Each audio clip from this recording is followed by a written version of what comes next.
JEE आणि नीटचे प्रशिक्षण आता आपल्या विभागात। IIT, NIT, आयसर, एम्समधून उत्तीर्ण होऊन गेली अनेक वर्षे शिक्षण क्षेत्रात काम करत असलेले भारतातील सर्वोत्तम शिक्षक, ऑनलाईन तसेच ऑफलाईन बॅचची सुविधा, खात्रीशीर चांगला निकाल देणारी अभ्यासक्रमाची रचना आणि त्याला तंत्रज्ञानाची जोड देत रियल अकॅडमी घेऊन आली आहे सायन्स हायब्रिड प्रोग्राम।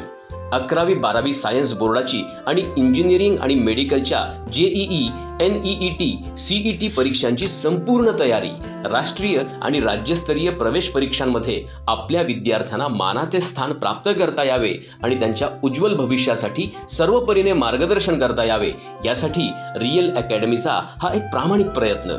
आजच संपर्क करा।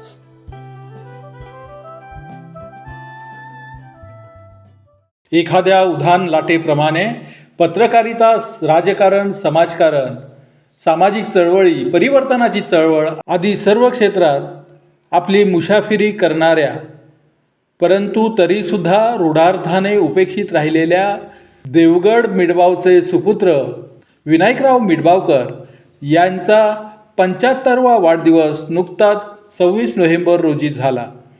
अन्यायाविरुद्ध बोलताना प्रसंगी तोंडात शिवी पण हृदयात ज्ञानरायांची ओवी अशी ओळख असलेले विनायकराव मिडबावकर मराठी, इंग्लिश, हिंदी, संस्कृत या विषयातला गाढा अभ्यास असलेला आणि एरवी फाटका भासणारा विद्वान, एकूणच सामाजिक विषयात आक्रमक असणारा एक प्रामाणिक कार्यकर्ता, तळमळीचा विचारवंत, महाराष्ट्राचे तत्कालीन मुख्यमंत्री बॅरिस्टर AR अंतुलेंपासून ते SN देसाईंपर्यंतच्या दिग्गजांशी अगदी घरातल्यासारखे नाते असूनही त्यांचा राजकीय लाभ न घेता कफल्लक म्हणून मिरवणारा विनायक मिडबावकर हा कार्यकर्ता हृदयात एक आणि ओठात दुसरेच असं ज्याला कधी जमलंच नाही असा हा कार्यकर्ता, जे पटलं, जे वाटलं ते व्यक्त केल्याशिवाय राहवणार नाही असा कार्यकर्ता म्हणजे विनायक मिडबावकर।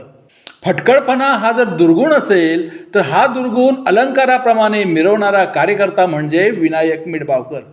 मुंबईमध्ये असताना ज्येष्ठ पत्रकार विश्वनाथ शिवनेरकर यांच्या शिवनेरीमध्ये पत्रकारिता केलेले विनायकराव मिडबावकर अखंड रत्नागिरी जिल्हा असताना रत्नागिरी जिल्हा परिषदेत सदस्य म्हणून, नंतर सिंधुदुर्ग जिल्हा नियोजन विकास मंडळाचे अभ्यासू सदस्य म्हणूनही विनायक मिडबावकर यांनी काम पाहिले।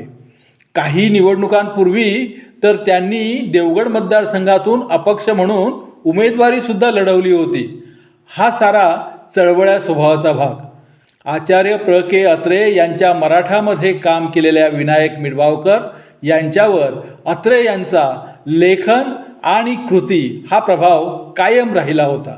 त्यामुळे केवळ बोरू बहाद्दर न राहता राजकीय क्षेत्रातही त्यांनी हाच बाणा दाखवला, पण हा प्रामाणिक बाणा राजकारणात चाललाच नाही। त्यांच्या अंगी असलेल्या विद्वत्तेचे चीज दुर्दैवानं झाले नाही।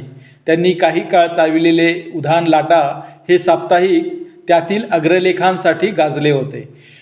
पैसा, प्रसिद्धी, पद खरे तर आयुष्याच्या यशाची मोजमाप करणारी रूढार्थानं एक पट्टी असते, पण ही रूढ पट्टी विशिष्ट वर्गाने निर्माण केली आहे। आयुष्यात स्वतःवरही खुश असणे सर्वांना जमणारे नसते।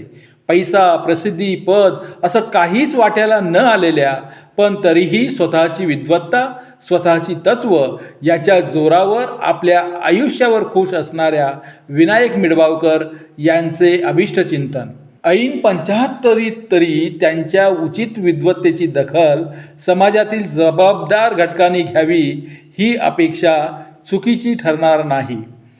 देवगड मिडबावच्या या सुपुत्रास हार्दिक शुभेच्छा।